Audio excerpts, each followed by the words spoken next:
কৃষ্ণ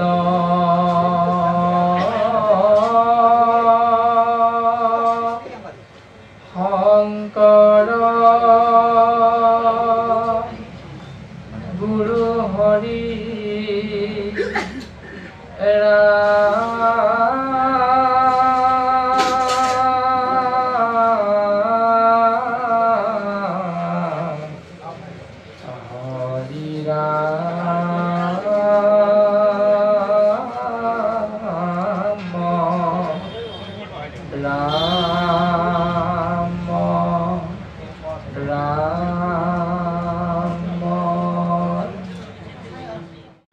আপোনালোকে এইবুলি এবাৰো নাভাবিব যে আমাক দায়িত্ব দিলে মানে প্ৰাণজিৎ নামৰ এই ক্ষীণমিন শৰীৰটোৱে সকলো কথা জানে, আপোনালোকে একো নাজানে। আমাৰ প্ৰভু সমস্ত কাষতে বহিয়ে আছে, গতিকে সৰ্বজানন্ত আপোনালোক মহামহন্তই আমি মহামূৰ্খমতীয়ে প্ৰকাশ কৰিবলৈ যাওঁতে অমৃতময় কৃষ্ণ নামত যি ভুল ত্ৰুটি আপোনালোকে দৰ্শন পায়, সেই ভুল ত্ৰুটি আপোনালোকে তৎমুহূৰ্ততে আমাক আঙুলিয়াই দিব, শুধৰাই দিব। আমি পুনশ্চ সেৱা নিবেদন কৰা আমি সমস্তজনে কম বেছি পৰিমাণে বুজি পাওঁ যে শ্ৰীমদ ভাগৱত এনে এক গ্ৰহণ শাস্ত্ৰ, যি শাস্ত্ৰৰ আশ্ৰয়লে অৰ্থাৎ কৃষ্ণস্তু ভগৱান বাংময় মূৰ্তি নাম বস্তুত আশ্ৰয় গ্ৰহণ কৰাৰ লগে লগে সেই জীৱৰ প্ৰতি ভগৱন্ত পুৰুষৰ কৃপা বৰ্ষণ হয়। তাকে মাধৱ গুৰুজনে আমাক সুন্দৰভাৱে ঘোষা শাস্ত্ৰৰ জৰিয়তে সিদ্ধান্ত দিলে। অজ্ঞানে বা অজ্ঞানে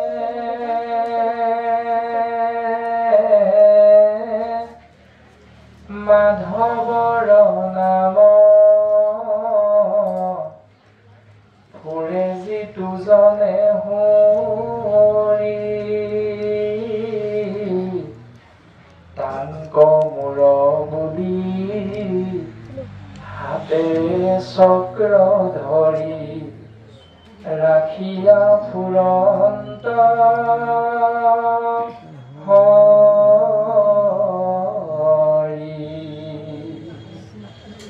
ৰাম ৰাখিয়া ফুৰন্ত হৰি অৰ্থাৎ মাধৱ গুৰুজনাই সৰ্বপ্ৰথমে জীৱৰ প্ৰতি দৰ্শন দিছে যে পঞ্চভূতি 24 তত্ত্বৰে গঠিত নৰদেহা লাভ কৰা জীৱাত্মাবিলাকে ভগৱন্ত পুৰুষৰ নাম শ্ৰীমদ ভাগৱত আশ্ৰয় কৰিবলৈ যাওঁতে জানিয়েই আশ্ৰয় কৰো বা নাজানিয়েই আশ্ৰয় কৰো, কোনো কথা নাই। সিদ্ধান্ত দিছে যে নামে ক্ৰিয়া কৰিব কৰিব কৰিব। তাকে যদি সহজতে চিন্তা কৰো, অগ্নি স্বাভাৱিক স্বভাৱটো হ'ল দাহকতা, পানীৰ স্বাভাৱিক স্বভাৱটো হ'ল সিক্ততা। একুৰা জ্বলি থকা অগ্নি বা জুইত আপোনাৰ মোৰ থুপুক থাপাতকৈ খোজকাঢ়ি ঘূৰি ফুৰা সন্তান দিয়ে নজনাকৈ যদি জুইকুৰাত হাতখন ভৰাই দিয়ে, জুইকুৰাই কেতিয়াবা কয় নেকি যে নাজানিহে শিশুটিয়ে মোৰ বুকুত হাতখন ভৰাই দিলে, এতেকে বুলি মই শিশুটিক নপুৰুচোন দিয়া। এই বুলি জুইয়ে কেতিয়াও নপুৰাকৈ নাথাকে। দ্বিতীয়তে পানীৰ স্বাভাৱিক স্বভাৱটো হ'ল সিক্ততা। আপুনি মই ৰাস্তাত খোজকাঢ়ি গৈ থাকোঁতে হঠাৎ মুষলধাৰে অহা বৰষুণ জাকৰ পৰা ৰক্ষা পাবলৈ বেগাই খোজকাঢ়িব নোৱাৰাৰ কাৰণে বৰষুণ জাকে কেতিয়াও নকয় যে বাপকেইজনে বেগাই খোজকাঢ়িব পৰা নাই, মই এতেকে বুলি এওঁলোকক মোৰ জলেৰে নিতিয়াওচোন দিয়া। এই বুলি অগ্নি আৰু জলে কেতিয়াও যি ধৰণে নকয়, ঠিক তেনেধৰণে ভগৱন্ত বস্তুৰ নামত জীৱই আশ্ৰয় কৰা মাত্ৰকে নাম বস্তুৱে সেই জীৱক ক্ৰিয়া কৰে। পাৰ্থক্য মাত্ৰ এটাই যে সৎ আৰু শুদ্ধ ভাৱনাযুক্ত হৈ ঈশ্বৰৰ নাম আশ্ৰয় কৰিলে সেই নামে শুদ্ধ সাত্বিক ভাৱেৰে সেই জীৱক ক্ৰিয়া কৰিব।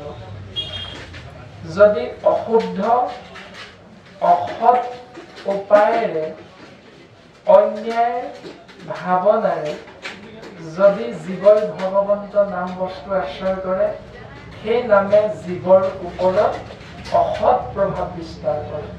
পাৰ্থক্যটো মাত্ৰ ইমানেই। কিন্তু নামে যে জীৱৰ ওপৰত ক্ৰিয়া কৰিব, এইটো কিন্তু ধ্ৰুৱ সত্য।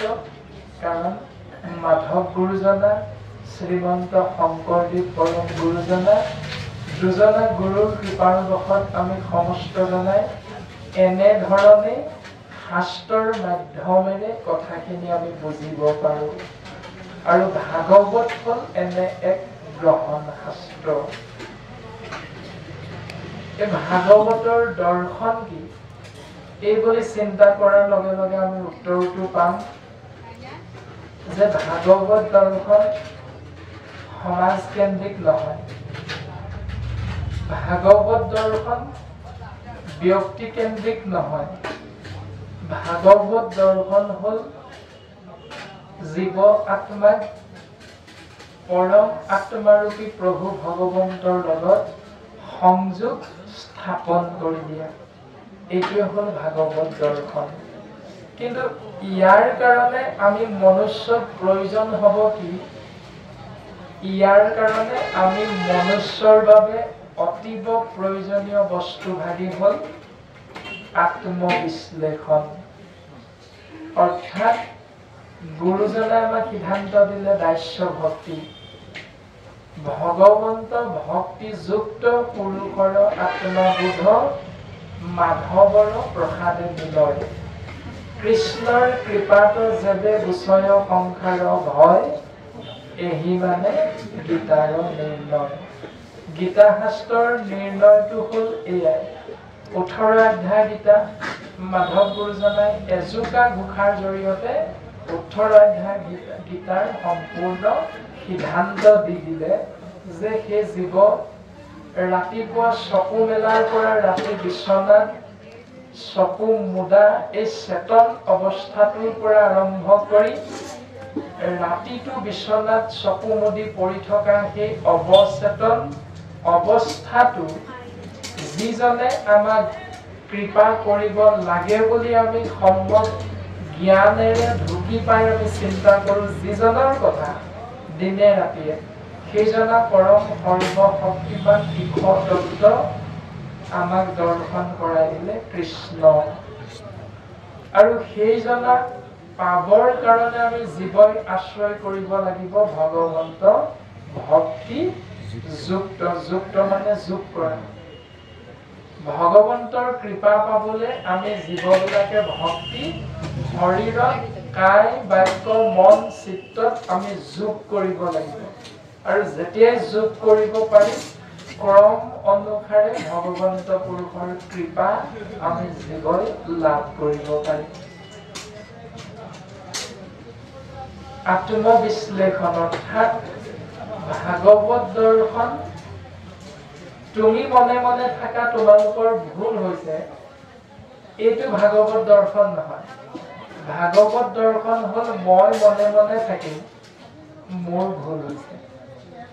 এইটো হ'ল গুৰুজনাৰ দাস্য ভক্তি, দাস্য ভাৱনা।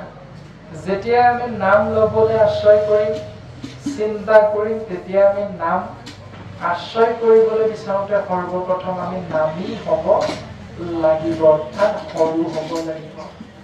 তেতিয়াহে আমি মাধৱ গুৰুজনা শংকৰ গুৰুজনাৰ দৰ্শনৰ মতে দাস্য ভাৱনাযুক্ত হোৱা হ'ব। আৰু দাস্য ভাৱনাযুক্ত হোৱাৰ লগে লগে আমি ঈশ্বৰ পুৰুষৰ কৃপা লাহে লাহে আমি আশ্ৰয় কৰি গৈ থাকিব পাৰিম। অৰ্থাৎ ভাগৱত দৰ্শন সমাজকেন্দ্ৰিক নহয়, ভাগৱত দৰ্শন ব্যক্তিকেন্দ্ৰিক নহয়, ভাগৱত দৰ্শন হ'ল জীৱ আত্মাক পৰম আত্মাৰূপী ভগৱন্তৰ লগত সংযোগ স্থাপন কৰি দিয়া। বৰ্তমান আমি শ্ৰীমদ ভাগৱত শাস্ত্ৰৰ প্ৰথম স্কন্ধ মংগলাচৰণৰ পদেৰে আজিৰে মহান অনুষ্ঠান ভাগি আৰম্ভ কৰা হৈছে। মংগলাচৰণ শব্দ ব্ৰহ্মৰ অৰ্থ হ'ল মংগল যোগ আচৰণ সমান মংগলাচৰণ। যদি আমি প্ৰত্যেকে নিজৰ মংগল বিচাৰো, সন্তানৰ মংগল বিচাৰো, স্বামীৰ মংগল বিচাৰো, সমাজৰ মংগল বিচাৰো, দেশৰ মংগল বিচাৰো, জীৱৰ মংগল বিচাৰো, তেতিয়াহ'লে মাধৱ গুৰুজনে আমাক এটি সিদ্ধান্ত দিলে, এৰা মিনতি বচন বোলো সৰ্বজন, শুনিও শাস্ত্ৰৰ মৰ্ম, আপোনকো খল চাবাজে বেতেবে নেৰিবা যোগ ধৰ্ম। মাধৱদেৱে আমাক দাবী ধমকি দি নাই কোৱা, লাঠি এডাল লৈ আমাক মাৰিম বুলিও নাই কোৱা।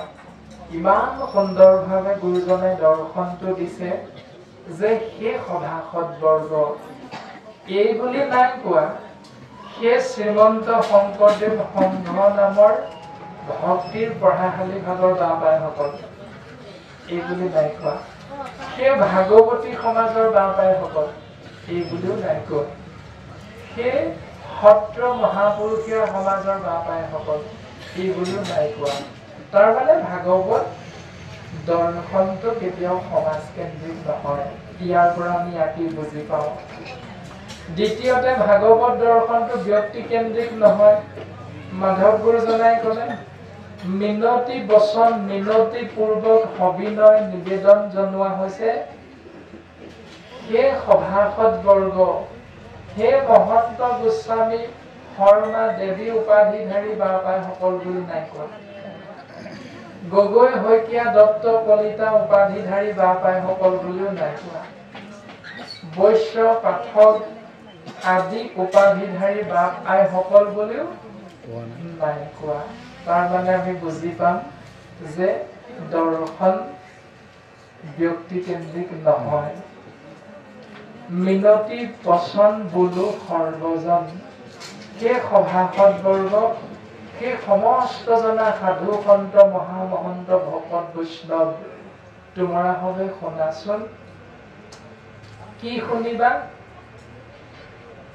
এই বুলি চিন্তা কৰাৰ লগে লগে আমি উত্তৰটো পাওঁ, শুনিও শাস্ত্ৰৰ মৰ্ম।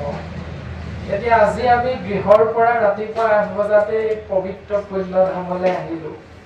কোনোবাই যদি বাটতে সোধে আমাক কলৈ যোৱা, আমি তৎক্ষণাৎ কৈ দিম নাৰায়ণ বৈশ্য বাপৰ গৃহত আজি ভাগৱত শ্ৰৱণ কীৰ্তন মহাভক্তিৰ অনুষ্ঠান আছে, আমি তালৈকে যাওঁ। বোলে কিয় যোৱা, যাওঁ আৰু মাতিছে, এই বুলি যদি আমি ভাবো তেতিয়াহ'লে আমি শাস্ত্ৰৰ দৰ্শনটো হয়তো লাভ কৰিব পৰা নাই। যদি আমি সোধা সেই বাপজনাক কওঁ বোলে বাপ আমাক আজি তেৰাই নিমন্ত্ৰণ কৰিছে ভকতৰ সংগত অমৃতময় কৃষ্ণ নাম শ্ৰৱণ কীৰ্তন মহাভক্তি লাভ কৰিবৰ বাবে, আমাৰো আজি পৰম সৌভাগ্য। সেইকাৰণে আমি বাপৰ কথা ৰাখি আমি তেৰাৰ গৃহলৈ আহিছো। অৰ্থাৎ শাস্ত্ৰই ক'লে শুনিও শাস্ত্ৰৰ মৰ্ম।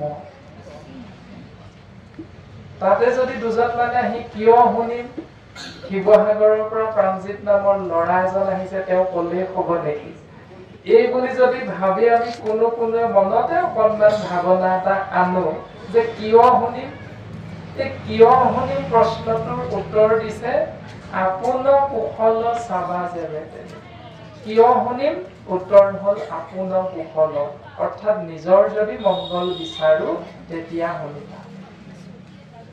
চাবা যেবেতে, যেতিয়াই নিজৰ মংগল বিচাৰিবা তেতিয়াই শাস্ত্ৰৰ মৰ্মটো শুনিবলৈ চিন্তা কৰিবা, চেষ্টা কৰিবা সাধু সন্ত মহন্ত ভকত বৈষ্ণৱৰ সংগৰ জৰিয়তে।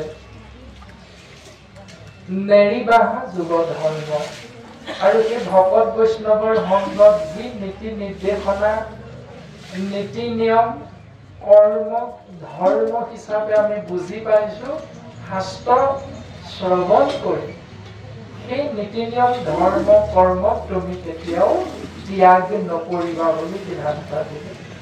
এতিয়া সেই কৰ্মই ধৰ্ম আমি সমস্তজনে বুজি পাওঁ।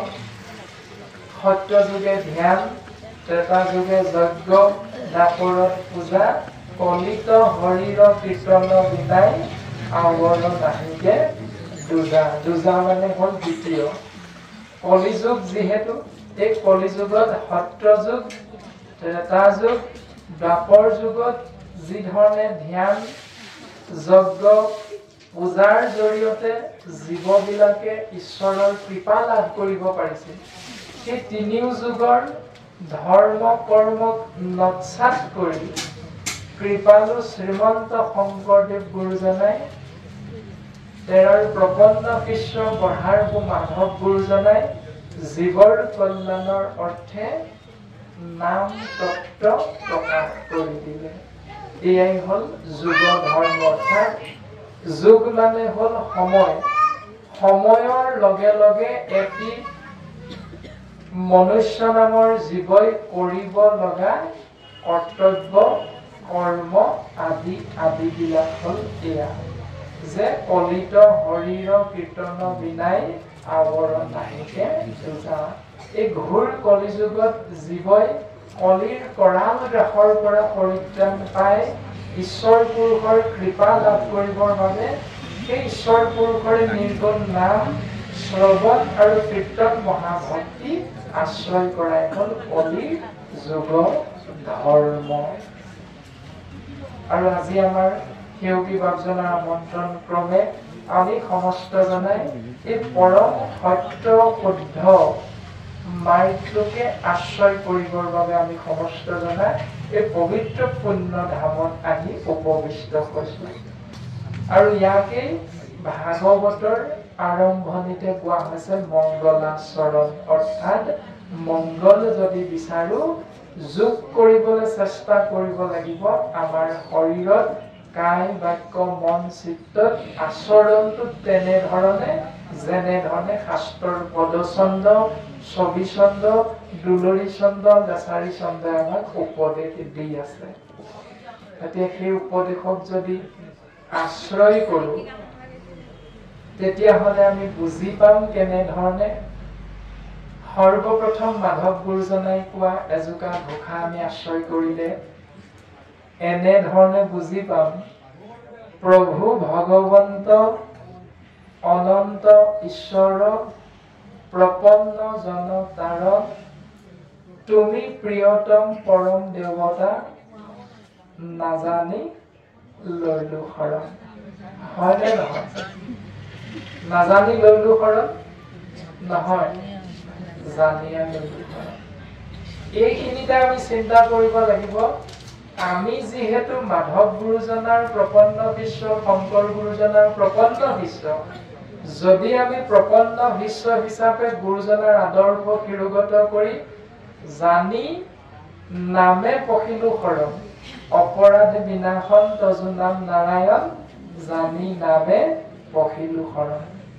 যিহেতু আমি প্ৰত্যেকে জানিহে নামত শৰণ লৈছো, তেতিয়াহ'লে শাস্ত্ৰই নকৰিবলৈ কোৱা কৰ্মটো কৰাটো আমাৰ অপৰাধ হ'ব।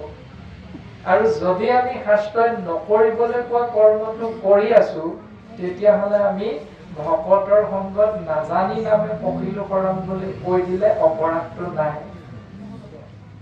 যদি আমি অপৰাধটো কৰিছো আকৌ জানি নামে পখিলো হৰণ বুলিও কৈছো তেতিয়াহ'লে কিন্তু অপৰাধ আছে সেইকাৰণে আমি সৰ্বপ্ৰথম মংগলাচৰণৰ পদে ক'লে যে সেইজনা ঈশ্বৰ পুৰুষৰ জয় জয়কাৰ ঘোষণা কৰিলে কোনে কৃপালু গুৰুজনাই কাৰ সৰ্বশক্তিমান ইক্ষতত্ত্ব কৃষ্ণদেৱৰ তেওঁ কেনেকুৱা বুলি ক'লে কৃপাময় কৃপাৰ সাগৰ দয়াময় দয়াৰ সাগৰ কৰুণাময় কৰুণাৰ সাগৰ যদি ঈশ্বৰ কৃষ্ণদেৱে কৃপাময় কৃপাৰ সাগৰ হয় তেতিয়াহ'লে তেওঁৰ ব্যতিৰেকে যিবিলাক ক্ষুদ্ৰ ক্ষুদ্ৰ দেৱ দেৱতা আছে সেইসকল সাগৰ কেতিয়াও হ'ব নোৱাৰে সেইসকল হয় খাল নদ নদী নৈ বিল আদি হ'ব পাৰিব কিন্তু তেওঁলোক কেতিয়াও সাগৰ হ'ব নোৱাৰে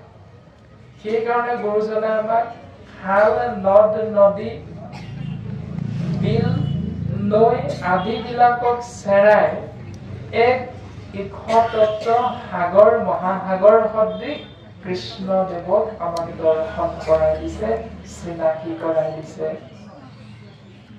যিজনাক মহেশ্বৰ বুলি সিদ্ধান্ত দিয়া হৈছে মহেশ্বৰ মানে সন্ধি ব্যাকৰণত আমি সমস্ত জনাই কম বেছি পৰিমাণে পাইছো মহাযোগ ঈশ্বৰ সমান মহেশ্বৰ কিন্তু মহাযোগ ঈশ্বৰ বুলি ক'লে মহেশ্বৰ হৈ নাযায় এনেই ব্যাকৰণত সুন্দৰভাৱে লিখিত ৰূপত আছে সন্ধি ভাঙা আৰু পাতা বুলি ক'লে আ যোগ দীৰ্ঘই সমান এ আ যোগ দীৰ্ঘই সমান এ মহা প্ৰথম শব্দ ব্ৰহ্ম শেষৰ বৰ্ণটো অৰ্থাৎ অন্তাক্ষৰটো হ'ল আ মহা যোগ ঈশ্বৰ দ্বিতীয় শব্দ ব্ৰহ্মৰ আদ্যাক্ষৰ মানে প্ৰথম বৰ্ণটো হ'ল দীৰ্ঘই আ যোগ দীৰ্ঘই সমান এ বুলি যিহেতু ব্যাকৰণৰ সুন্দৰভাৱে লিখিত ৰূপত আছে সেইকাৰণে আমি বুজি পালো মহাযোগ ঈশ্বৰ মহিশ্বৰ নহয় মহাযোগ ঈশ্বৰ মহাশ্বৰ নহয় মহাযোগ ঈশ্বৰ সমান মহেশ্বৰ হৈছে তাৰ পাছত সিদ্ধান্ত দিলে যাৰ আজ্ঞা ক্ষীৰে বহে ব্ৰহ্মা হৰি হৰ সেই ঈশ্বৰ কৃষ্ণদেৱৰ আজ্ঞা শিৰোগত কৰি আমি আমাৰ সীমিত জ্ঞানেৰে ঢুকি পোৱা তিনিজন ঈশ্বৰৰ কথা ভাবি থাকো স্বাভাৱিকতে সত্য ৰজ তম তিনি গুণৰ মাজত থকা ব্ৰহ্মা সৃজনকৰ্তা হৰি পালনকৰ্তা হৰ সংহাৰকৰ্তা সেই তিনিওজনাই এক ইক্ষতত্ত্ব কৃষ্ণদেৱৰ আজ্ঞা বা আদেশ শিৰোগত কৰি সুন্দৰভাৱে সৃষ্টি স্থিতি প্ৰলয় এই তিনিওটি কাৰ্য তিনিওজনাই নিজৰ নিজৰ ভাগেৰে ঈশ্বৰ পুৰুষৰ আজ্ঞা শিৰোগত কৰি সুন্দৰভাৱে পালন কৰি আছে মংগলাচৰণৰ প্ৰথম পদচন্দে আমাক এইটোকে সিদ্ধান্ত দিলে যে ঈশ্বৰ বহুত নহয় ঈশ্বৰ হ'ল এজন যাক গুৰুজনাই কৈছে এক দেৱ এক সেৱ এক বিনে নাই কেও এতিয়া আমি নিজক চিন্তা কৰিব লাগে আত্মবিশ্লেষণ কৰিব লাগে যে আমি বাকি তিনিজনৰ মাধ্যমেৰে ঈশ্বৰৰ ওচৰলৈ যাব বিচাৰো নে পোনপটীয়াভাৱে গুৰুজন বস্তুৱে দৰ্শন কৰাই দিয়া কৃষ্ণ তত্ত্বৰ নাম ব্ৰহ্ম আশ্ৰয় কৰি তেওঁৰ নামত হৰণ প্ৰক্ৰিয়াৰ জৰিয়তে আমি তেওঁৰ কৃপা লাভ কৰিবলৈ বিচাৰিছো যিটো শাস্ত্ৰই আমাক শুদ্ধ সত্য ৰূপত প্ৰকাশ কৰি আছে অৰ্থাৎ কৃষ্ণক পাইবাক লাগি ভকতেকে পন্থা ইহাকে কহৈ গীতা ভাগৱত গ্ৰন্থা ঈশ্বৰ পুৰুষৰ কৃপা লাভ কৰিবলৈ আমি জীৱবিলাকে গছৰ তললৈ গ'লে নহ'ব আমি জীৱবিলাকে অন্য দেৱী দেৱৰ পূজা অৰ্চনাৰ মাধ্যমেৰে আগবাঢ়িলে নহ'ব আমাক সিদ্ধান্ত দিলে ঈশ্বৰ পুৰুষৰ কৃপা যদি বিচাৰা সেই জীৱ কেৱল ভকতৰ সংগ এতিয়া এইটোকে আমি নিজক প্ৰত্যেকে সুধিব লাগিব কিয়নো ভাগৱত দৰ্শন আত্মবিশ্লেষণ যে আমি ভকতৰ সংগ ভাল পাওঁ নে ভকতৰ সংগ বেয়া পাওঁ যদি ভাল পাওঁ আৰু ভাল পাই যদি ভকতৰ সংগলে আমি দিনৰ দিনটো বহি থাকিম গৈ থাকিম এটো নহয় আমি সময় পাইছো 10 মিনিট গৈছো সময় পাইছো 2 ঘন্টা বহিছো যেনে ধৰণে নহওক আমি ভকতৰ সংগলে যাব বিচাৰো নে নিবিচাৰো এইটো আমি চিন্তা কৰিব লাগিব প্ৰথম প্ৰদৰ্শনলৈ আমাক এই জ্ঞানটো সৰ্বপ্ৰথম প্ৰদান কৰিছে দ্বিতীয়তে প্ৰদান কৰিলে মৎস্য কুৰ্ম আদি অংশ অৱতাৰ যাৰ ঈশ্বৰ কৃষ্ণক কোটি কোটি নমস্কাৰ যিজন ঈশ্বৰ পুৰুষে জীৱৰ কল্যাণৰ অৰ্থে यदा यदा हि धर्मस्य ग्लानिर्भवति भारत अभ्युत्थानमधर्मस्य तदात्मानं सृजाम्यहं परित्राणाय साधूनां विनाशाय च दुष्कृतां धर्म संस्थापनार्थाय सम्भवामि युगे युगे युगे युगे माने समय समय অর্থাৎ সময় হলে ভগবন্ত পুৰুষে অৱতৰণ কৰে ধৰা ধামত উদ্দেশ্য লক্ষ্য জীৱৰ কল্যাণ দুষ্ট দমন সন্তক পালন দুষ্কৃতি বিনাশ সংস্কৃতি ৰক্ষা আৰু ইয়াৰ কাৰণে মাধৱ গুৰুজনে দৰ্শন দিলে ভগবন্ত পুৰুষৰ 10 অৱতাৰ মৎস্য কুৰ্ম নৰসিংহ বামন পৰশুৰাম हलिराम बरा श्रीराम बुद्ध कल्की नामे 10 आकृति धरिसा कृष्ण तजु पावे परहु पुराणाम माधव गुरुजनाय 10 अवतार मुख्यते दर्शन कराले शंकर गुरुजनाय 24 अवतार दर्शन कराइছে अर्थात 24 बार अवतरण কৰিছে বুলি সিদ্ধান্ত দি পুনশ্চ পদচন্দই প্ৰকাশ কৰিলে প্ৰথমে প্ৰণাম ব্ৰহ্ম ৰূপী সনাতন সৰ্ব অৱতাৰৰ কাৰণ নাৰায়ণ তজু নাভি কমলত ব্ৰহ্মা ভৈলাজত যুগে যুগে অৱতাৰ ধৰা অসংখ্যাত যদিও 24 বাৰে দৰ্শন দিছে আমাক তথাপিতো গুৰুজনাই সিদ্ধান্ত দিলে যুগে যুগে অৱতাৰ ধৰা অসংখ্যাত মানে সংখ্যাৰে লিখি লিখি শেষ কৰিব নোৱাৰি যদি আমি শাস্ত্ৰখনমতে প্ৰহ্লাদৰ নিচিনাকৈ ধ্ৰুৱৰ নিচিনাকৈ আমি যদি চিন্তা কৰো শাস্ত্ৰসন্মত নীতি নিয়ম আশ্ৰয় কৰি তেতিয়াহ'লে ভগৱন্ত পুৰুষে প্ৰহ্লাদৰ বাক্য ৰাখি যি ধৰণে স্তম্ভতে বেকত হ'বলৈ বাধ্য হৈ গৈছিল তদনুৰূপ আমি বিচাৰিলেও ভগৱন্ত পুৰুষে আমাক তেনে ধৰণে অৱতৰণ কৰি পুনশ্চ কৃপা কৰিবৰ বাবে ভগৱন্ত সদা সৰ্বদা সাজু হৈ থাকে বুলি কৃপালু গুৰুজন বস্তু আমাক সিদ্ধান্ত দি দিলে যে যুগে যুগে অৱতাৰ ধৰা এতিয়া তাৰ কাৰণে আমাক প্ৰয়োজন হ'ব শাস্ত্ৰসন্মত নীতি নিয়ম এতিয়া নীতি নিয়মৰ 2 নম্বৰতে ক'লে মৎস্য কুৰ্ম আদি অংশ অৱতাৰ যাৰ যিজনা সৰ্ব অৱতাৰৰ কাৰণ সৰ্বপ্ৰথম অৱতৰণ কৰিছে মৎস্য ৰূপে তাৰ পাছত কশ্যপ ৰূপে মানে কুৰ্ম মানে কাশ্যপ বৰা আদি আদি ধৰণে গুৰু ভগৱন্ত বস্তুৱে ধৰাধামত জীৱৰ কল্যাণৰ অৰ্থে অৱতৰণ কৰিছে এতিয়া আমি চিন্তা কৰিব লাগিব উদ্ধৱক যি ধৰণে ভগৱন্ত পুৰুষে ক'লে অসমস্ত ভূততে ব্যাপী আছো হৰি সদা কুমানিবা তুমি বিষ্ণু বুদ্ধি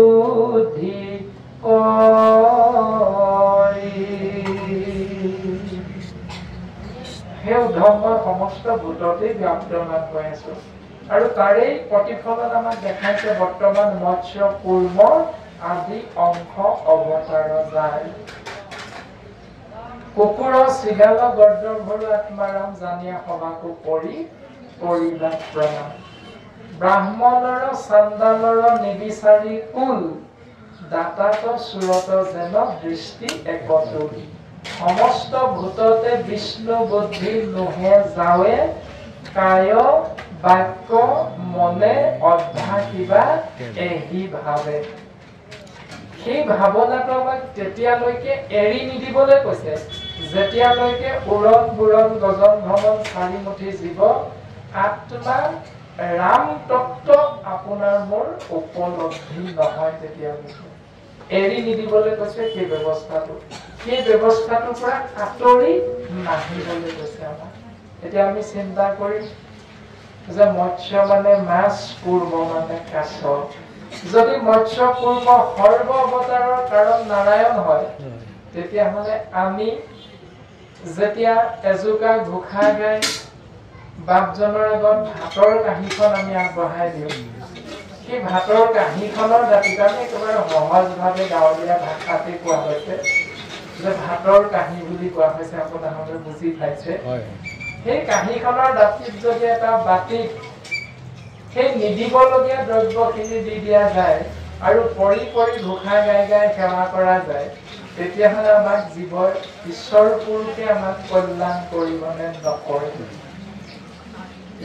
আমি বিচাৰিলে ভগৱন্তৰ দৌৰ মাৰি আহিবনে নাহে এইটো আমি চিন্তা কৰাটো অতিব প্ৰয়োজন আৰু সেইজন পৰম পুৰুষ প্ৰভু ভগৱন্ত ঈশ্বৰ কৃষ্ণদেৱৰ চৰণ কমলত শংকৰ গুৰুজনাই নিজে ঈশ্বৰ আমি সমস্তজনে বুজি পাওঁ অথচ তেওঁ নিজকে কৃষ্ণৰ কিংকৰ বুলি সিদ্ধান্ত দি কোটি কোটিবাৰ সেৱা নিবেদন কৰিছে এতিয়া আমি কেইবাৰ কৰোঁ